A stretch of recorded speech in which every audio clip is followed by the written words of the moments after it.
नमस्कार, कैसे हैं आप। मैं प्रदीप हूं, आप थिंक 360 देख रहे हैं। आज बात करते हैं राजस्थान में चुनाव की घोषणा हो गई है पहले और दूसरे चरण में। बड़ा जल्दी चुनाव हो रहा है राजस्थान का और इंतजार करना होगा 1.25 महीने से भी अधिक समय का नतीजों के लिए। राजस्थान में 25 लोकसभा सीटें और 1 विधानसभा सीट पे चुनाव की घोषणा हो गई है और अब नामांकन की प्रक्रिया भी पहले चरण के लिए शुरू हो गई है। हालांकि आज तो किसी का नामांकन संभव नहीं था, फिर भी चुनाव आयोग ने आज की डेट नामांकन में घुसा ही दी। चुनाव आयुक्त ने बड़ा लंबा सा स्पीच दिया और बताया चुनाव में किस तरीके से पारदर्शिता से चुनाव कराया जाएगा, तो क्या असर रहेगा, खास करके दूसरे चरण का आज अपन विश्लेषण करते हैं। जिन सीटों पे घोषणा हो चुकी हैं, जालोर सिरोही जिनमें आमने सामने घोषणा हो चुकी है, बाड़मेर का लगभग तय है, जोधपुर का लगभग तय है, राजसमंद फिलहाल दोनों ने ही नहीं उतारा है, उदयपुर में फिलहाल तय है, डूंगरपुर बांसवाड़ा में कांग्रेस की ओर से भी इंतजार चल रहा है, भीलवाड़ा में अभी तय नहीं है, चित्तौड़गढ़ में तय है। इन सीटों पे बात करेंगे मूलतः। नमस्कार, मैं प्रदीप हूं, आप थिंक 360 देख रहे हैं। तो अगर देखा जाए कि सबसे पहले बात करते हैं जोधपुर सीट की, जो हॉट सीट है। जोधपुर सीट पे गजेंद्र सिंह शेखावत का एक बड़ा विरोध 1 महीने पहले शुरू हुआ। उनके खिलाफ पोस्टर लगाए गए, उनके खिलाफ भाजपा ही के एक विधायक बाबू सिंह राठौड़ खुले मंच से बोलने लगे।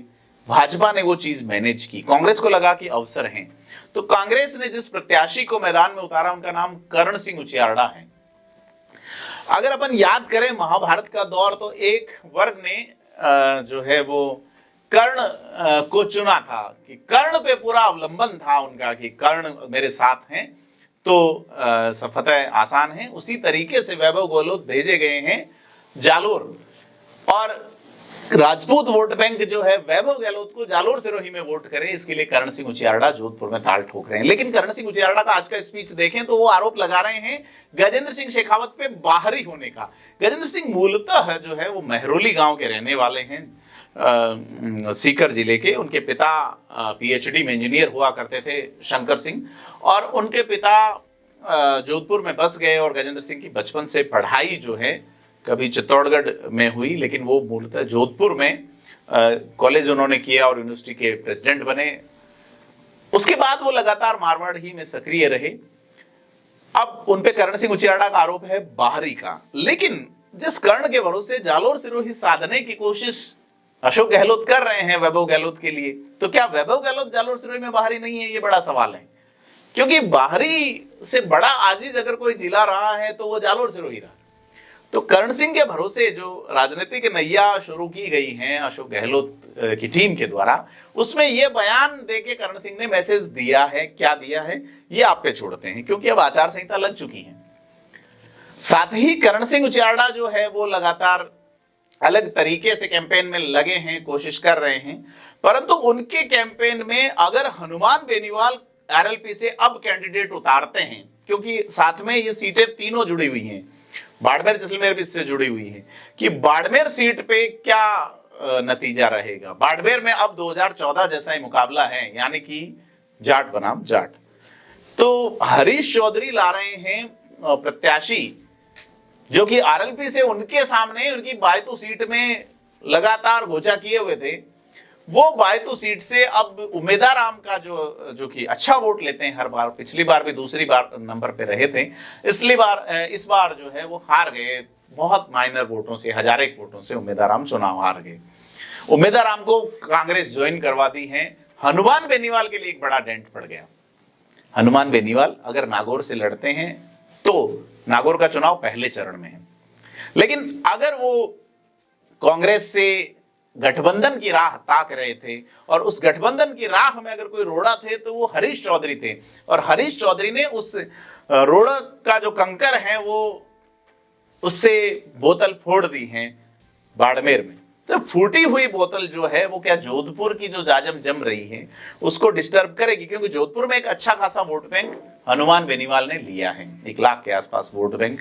ओसियां, बिलाड़ा और भोपालगढ़ तो वहां की पाली जिले में आ जाती है, लेकिन बाकी सीटें हैं, मसलन की लोहावट हैं, मसलन की काफी इलाके हैं जहां पे शेरगढ़ में भी जाट जो वोटर हैं या जोधपुर शहर में जो वोटर हैं, आरएलपी का जो प्रभाव है, तो क्या आरएलपी यानी कि राष्ट्रीय लोकतांत्रिक पार्टी अब कांग्रेस से गठबंधन करेगी या नहीं?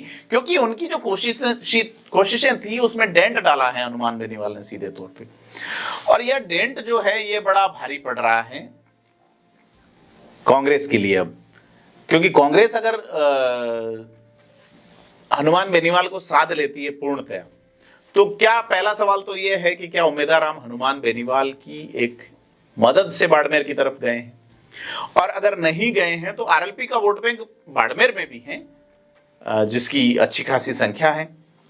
और अब उम्मीदवार बेनीवाल पिछली बार जो है 2019 वाले चुनाव में हनुमान बेनीवाल ने कैलाश चौधरी से मित्रता का हवाला देते हुए वहां कैंडिडेट नहीं उतारा था आरएलपी से। उन्होंने कहा कि मेरे मित्र तीसरे पे रह गए, 5-1 महीने पहले एक भाषण वायरल हुआ था, लेकिन पिछली बार तो गठबंधन हुआ था भाजपा के साथ में आरएलपी का, लिहाजा नागौर में भाजपा ने अपना कैंडिडेट नहीं उतारा और हनुमान बेनीवाल टायर के निशान पे चुनाव लड़े थे, यानी कि आरएलपी को यह निशान चुनाव आयोग ने दिया था। इस बार जो है हनुमान बेनीवाल का गठबंधन होता कांग्रेस से पहले ही, उससे पहले ही उनके जो एक कद्दावर प्रत्याशी जो बाड़मेर की आरएलपी को संभाले हुए थे उम्मीदवार बेनीवाल, उनको ले उड़े। अब चूंकि बड़ा संकट खड़ा हो रहा है, अगर आरएलपी कैंडिडेट उतारती हैं, जो कि संभावनाएं लगती हैं, क्योंकि हनुमान बेनीवाल और हरीश चौधरी के बीच की जो राइवल है वो कोई कम नहीं है। 2020 के आसपास खेमा बाबा और तेजाजी महाराज के मेले में जाते वक्त हनुमान बेनीवाल और केंद्रीय मंत्री कैलाश चौधरी पे पथराव वाला जो मामला है, उन्होंने इन दूरियों को इतना बढ़ा दिया था कि प्रदेश के मुख्य सचिव डीजीपी को प्रिविलेज कमेटी जो है संसद की वो लगातार बुलाती रही। हनुमान बेनीवाल की नाक का सवाल था, हरीश चौधरी द्वारा वो पथराव और वो जो बिंदु था उसमें अदावत बढ़ती गई। हनुमान बेनीवाल ने अपना बेस भी मजबूत किया, बाड़मेर में लगातार सक्रिय रही, लेकिन उस बेस को अब जाजम खींच ले जाते हैं, उसी तरह खींच ले गई। अब सवाल यह है कि इसका असर जोधपुर पे पड़ेगा। अगर हनुमान बेनीवाल अब आरएलपी के कैंडिडेट उतारते हैं बाड़मेर में, तो उसका फायदा सीधे तौर पे बीजेपी को होता दिखता है। वो कैंडिडेट उतारेंगे जोधपुर में और नागौर में, तो तीनों ही जिलों में। लेकिन हनुमान बेनीवाल बीजेपी को भी फायदा क्यों पहुंचाएंगे, जबकि वो किसानों के मुद्दे पे भाजपा से राब्ता तोड़ चुके, संबंध विच्छेद कर चुके, जब जो किसान आंदोलन दिल्ली में हुआ था, दिल्ली के पास में। तो यह सारी चीजें जो है वो लोकसभा चुनावों की इन 3 सीटों को, यानी नागौर, जोधपुर और आरएलपी का जो खेल हुआ है उसमें, अगर अजमेर में भी हनुमान बेनीवाल का प्रभाव बताया जाता है, भीलवाड़ा तक, चित्तौड़गढ़ में मावली सीट पे भी उनके प्रत्याशी ने वोट लिए थे, तो ये तमाम चीजें जो है खास करके जोधपुर की सीट पे ऐसी बैठ रही है। इसी तरह बाड़मेर में अपन बात कर चुके, हरीश चौधरी को चुनाव लड़ाने की बात थी, लेकिन हरीश चौधरी उम्मीदवार को ले आए, तो मैंने उम्मीद है कि उम्मीदवार जो है वो पंजे को यहाँ मजबूत करेंगे, क्योंकि भले ही कांग्रेस के पास 8 में से 1 ही सीट हो, लेकिन वोट गेनिंग के हिसाब से कांग्रेस आगे है। उसकी वजह निर्दलीय है, और निर्दलीय रविंद्र सिंह भाटी वहां अपनी कोशिशों में जुटे हैं। अगर वो चुनाव लड़ते हैं तो एक बड़ी स्थिति बनती है, या रविंद्र सिंह भाटी अपना कोई कैंडिडेट खड़ा कर सकते हैं बाड़मेर जैसलमेर पे, कि चूंकि वहां पे शिव में उनको सभी वर्ग से वोट मिला, ऐसा बताया जाता है। सामने राजपूत प्रत्याशी थे, लेकिन और 2 मुसलमान प्रत्याशी भी थे, जिनमें तो 3 प्रत्याशी राजपूत थे, जिसमें से पूर्व विधायक जालम सिंह रावड़ौत थे, अध्यक्ष जिले के स्वरूप सिंह खारा थे, और रविंद्र सिंह भाटी थे। तो ऐसा माना जाता है कि एससी वोट बैंक बड़े पैमाने पर रविंद्र सिंह भाटी को मिला। तो क्या रविंद्र सिंह भाटी अपने किसी सिपह सालार जो कि एससी वर्ग से हो सकता है, उसे बाड़मेर जैसलमेर में युवा बताते हुए वहां की समस्या और अपनी तरह का जो इल्यूजन उन्होंने इलेक्शन में कैंपेन में क्रिएट किया था, क्या वो इस ओर जा सकते हैं? यह भी एक सवाल है। अगर वो ऐसा कर पाते हैं तो मारवाड़ की राजनीति फिर लंबे समय के लिए बदल जाएगी। लेकिन राजनेता अपने से इतर कहां सोचते हैं, नई सोच के राजनेता हैं, क्या सोच पाएंगे? नहीं, ये सवाल हम आप पे छोड़ते हैं। अब अगर बात करें अपन पाली सीट की, तो पाली में जोधपुर जिले की 3 सीटें हैं। पाली एकमात्र ऐसा लोकसभा क्षेत्र है जो कि अनारक्षित होने के बावजूद यहाँ पे 3 विधानसभाएं एससी के लिए आरक्षित हैं। यह एक बड़ा सेटअप चलता है पाली में। पीपी चौधरी का विरोध था, लेकिन राम मंदिर और ये मुद्दे जो है वो लगातार उनके पक्ष में भीड़ जुटने लगी है। कांग्रेस ने अभी तक कैंडिडेट डिक्लेयर नहीं किया। कांग्रेस यहाँ दिव्या मदेरणा को देगा, या कांग्रेस यहाँ पे बद्री जाखड़ को देगी, या कोई नया तीसरा कैंडिडेट आएगा? यह एक बड़ा सवाल है पाली लोकसभा सीट पे खास करके। तो पाली की जो सीट है वो सीधे तौर पे एक अलग मैसेज दे रही हैं कि लोकसभा चुनाव में पाली में आपको कांग्रेस किसे कैंडिडेट उतारती है, क्या वो जोधपुर जिले में से, क्योंकि पीपी चौधरी मूलतः जोधपुर जिले के बिलाड़ा तहसील के भावी गांव के रहने वाले हैं, अब वो लोकसभा क्षेत्र पाली के रहने वाले हैं, तो पाली जिला, जोधपुर जिला, जैन पॉलिटिक्स जो है उसका पाली में बिल्कुल ही अवसान हो जाना कि नगर परिषद, विधायक या सांसद में से पहली बार ऐसा है कि किसी महत्वपूर्ण पद पे इस समाज का व्यक्ति नहीं है। बाकी पाली से गुमान मल्लोढ़ा, उसके बाद पुष्प जैन लगातार सांसद रहे, 2009 से वो प्रक्रिया खत्म हुई जब पहली बार बद्री जाखड़ यहाँ सांसद बन गए, 14 में यहाँ पे पीपी चौधरी बन गए, 19 में पीपी चौधरी, और अब 24 में क्या होगा ये भी जनता पे छोड़ते हैं।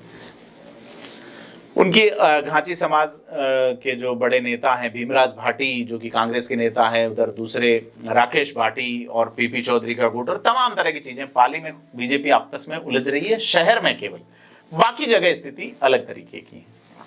तो यह चीज है कि पाली में फिलहाल कैंडिडेट घोषित नहीं, लेकिन कैंडिडेट घोषित है जालोर सिरोही में, और जालोर सिरोही पे वही मैंने बताया, राजपूत वोट बैंक का असर ढूंढने की कोशिश की जा रही है करण सिंह उचियारड़ा के माध्यम से। करण सिंह उचियारड़ा बाहरी वाला डायलॉग मार बैठे कि वैभव गहलोत तो बाहरी है, सॉरी वो गजेंद्र सिंह शेखावत तो बाहरी हैं, तो क्या वैभव गहलोत जालोर सिरोही के लिए बाहरी नहीं है, बड़ा सवाल है। वैभव गहलोत जिनके पिता अशोक गहलोत जालोर सिरोही के कार्यकर्ताओं को जयपुर बुला के कैंपेन करने की कोशिश कर रहे हैं, वो यहाँ बुला के बात कर रहे हैं, तो उससे यह है कि अगर बुला के यहाँ बात कर रहे हैं तो लोगों को काम के लिए कहाँ जाना पड़ेगा, या तो यह, हालांकि वैभव गहलोत पूरे क्षेत्र में घूमे हैं, उनका अब दिसावर का कार्यक्रम भी आया है कि भाई वो बेंगलोर में एक सभा कर रहे हैं, उसमें तमाम नेताओं का नाम लिखा है कि वो साथ रहेंगे, वैभव गहलोत के पक्ष में कैंपेन करेंगे। तो प्रवासियों के वहां जाके वोट के लिए मनुहार और ये चीजें जालोर सिरोही में प्रमुखता से चलती हैं। जालोर सिरोही में वैभव गहलोत किस तरीके से ये जो चुनाव है इसको लड़ते हैं, देखने वाली बात होगी कि कांग्रेस 20 साल से सीट हार रही है। इस बार कांग्रेस ने विधानसभा में वोट बीजेपी से ज्यादा लिए हैं, उसकी बड़ी वजह सांचौर की सीट है। इसके अलावा आप देखिए कि कांग्रेस जो है वो यहाँ 3 सीटें जीती है, एक सीट भीनमाल की वो जीतते जीतते भीनमाल की जीती है, दूसरी रेवदर की जीती है और तीसरी रानीवाड़ा की जीती है। और जालोर में भी संघर्ष रहा कांग्रेस का ठीक ठाक, आहोर में भी ठीक ठाक सा कम्पीट किया, बाकी जगह पे सिरोही में कांग्रेस बुरी तरह चुनाव हारी। तो यह स्थिति जो है विधानसभा चुनाव वाली, क्या लोकसभा में भी बनी रहेगी या अलग होगा, क्योंकि यहाँ भारत आदिवासी पार्टी का प्रभाव विधानसभा में रहा था। क्यों? क्योंकि उनकी पार्टी का कैंडिडेट खड़ा था, कैंडिडेट खड़ा नहीं है तो फिर वो वोट बढ़ सकता है आपस में। तो जालोर सिरोही का तो अपन लगातार बात करते रहते हैं, लेकिन अगर और पड़ोसी सीट की बात करें अपन उदयपुर की, तो उदयपुर में वही कलेक्टर वर्सेस आरटीओ मामला है, आदिवासियों वर्ग के लिए आरक्षित ये सीट है। यहाँ भाजपा लगातार जीत रही है, भाजपा के विधायकों की संख्या भी यहाँ ठीक ठाक है, गुलाबचंद कटारिया का भी एक प्रभाव है। तो देखना है कि किसको टिकट दिया जाता है, किसको वोट दिया जाता है यहाँ पे। और चूंकि आरक्षित सीटों पे ज्यादा जिक्र नहीं होता, लेकिन यह संख्या है, बड़ी संख्या है, इसमें क्या परिणाम रहेगा। साथ ही डूंगरपुर बांसवाड़ा से भी को रिलेशन जो है, जिसमें महेंद्रजीत मालवीय का भाजपा में आकर टिकट पाना, उसका बड़ा असर डूंगरपुर बांसवाड़ा में भी पड़ेगा। और यह सीधे तौर पे माना जाता है डूंगरपुर बांसवाड़ा में एक सीट जो है वो उदयपुर की है, उसके अलावा उदयपुर की 2 सीटें जो है मावली और वल्लभनगर चित्तौड़गढ़ में है। डूंगरपुर बांसवाड़ा में एक सीट प्रतापगढ़ जिले की है, प्रतापगढ़ जिले की जो दरियावत सीट है वो डूंगरपुर बांसवाड़ा में है, और जो प्रतापगढ़ खुद है वो चित्तौड़गढ़ में है। तो यह एक मिक्सअप सेटअप बनता है। इसी तरह से राजसमंद की बात करें, जो अभी तक कैंडिडेट डिक्लेयर नहीं किया, तो राजसमंद में नागौर जिले की सीटें हैं, ब्यावर जिले की सीट हैं, पाली जिले की जैतारण है, और देखा जाए तो राजसमंद खुद है। तो 4 जिलों की सीटें मिला के वो लोकसभा बन रही है। वहां का सांसद जो है वो 4 जिला कलेक्टरों को, एसपीज को सवाल पूछता है। तो यह जो समीकरण है उसमें घोषणा जिन सीटों पे हुई है सेकंड चरण वाली, उनमें चित्तौड़गढ़ एक इंपॉर्टेंट सीट है, जिसमें 2 सीटें है अपने उदयपुर जिले की, मावली और वल्लभनगर, और एक सीट है चित्तौड़गढ़ जिले की, जहां से हेमंत मीणा विधायक और फिलहाल राजस्व मंत्री हैं। और दूसरी इधर जो है वो मावली सीट पे कुलदीप सिंह मावली, जो कि आरएलपी के कैंडिडेट रहे थे, बड़ा वोट ले गए थे। और वल्लभनगर में भी भाजपा के प्रत्याशी जीते हुए हैं। यहाँ राजपूतों का होल्ड था, वो सीट खत्म हो गई राजपूतों के लिए, तो बीजेपी अलग तरीके से क्या, चूंकि वल्लभनगर में जो बड़े वोट बैंक रखते हैं रणधीर सिंह भिंडर, प्रभावी चुनाव लड़ते हैं वो इस बार भाजपा में शामिल हो गए लंबे अरसे बाद। तो सीधे तौर पे लगता है कि भाजपा यहाँ जो 6.25 लाख वोटों से पिछला चुनाव जीते थे सीपी जोशी, अब डिपेंड करता है कि चंद्रभान सिंह आकिया किस तरीके से अपना मैनेजमेंट जमाते हैं। तमाम चीजें हैं चित्तौड़गढ़ पे। यहाँ उदयलाल आंजना सामने, उदयलाल आंजना जो कि जालोर सिरोही से भी लड़ चुके थे 2014 में, वो सांसद नहीं बन पाए हैं। बहुत लंबे समय पहले 2004 में सांसद बने थे। तो यह जो स्थिति 98 में बने थे उदयलाल आंजना, जसवंत सिंह जसोल को हरा के। तो इस इलाके के सेकंड चरण वाला जो चुनाव है, जिसमें झालावाड़ भी है, जिसमें दुष्यंत सिंह का मामला है, उनके सामने अभी तक कैंडिडेट नहीं है। कोटा में अभी कैंडिडेट नहीं है कांग्रेस की ओर से। भाजपा ने ओम बिरला को तय किया है, कांग्रेस तय कर रही है अशोक चांदना के लिए कोशिश है। अशोक चांदना पीछे खिसक रहे हैं क्योंकि चुनाव लड़ने के लिए जो खर्चा चाहिए वो बड़ा है। तो ये जो सीटें हैं, खास करके अजमेर वाली, अजमेर की सीट पे बात करें तो फिलहाल भाजपा कांग्रेस दोनों की ओर से कैंडिडेट डिक्लेयर नहीं है। बात करें अपन इन सीटों की तो खास करके ऐसा माहौल बनता है कि टक्कर नजर आ सकती है, बशर्ते कैंडिडेट जो है वो अलग तरीके के हों। कैंडिडेट जो है वो पब्लिक को कितना, बाकी भाजपा जो है वो केंद्रीय मुद्दों पे या अलग मुद्दों पे जाना चाहती है, कांग्रेस जो है वो क्या मुद्दे लाती है, मैनिफेस्टो क्या होता है, घोषणा पत्र क्या होता है, तमाम चीजें डिपेंड करेगी। आपको क्या लगता है, आपकी नजर में इस सेकंड चरण वाले चुनाव में क्या मुद्दे होने चाहिए, क्या कौन से प्रत्याशी जो है वो आपकी नजर में आ रही है? हमें कमेंट करके जरूर बताएं। वीडियो को लाइक शेयर सब्सक्राइब जरूर करें। धन्यवाद।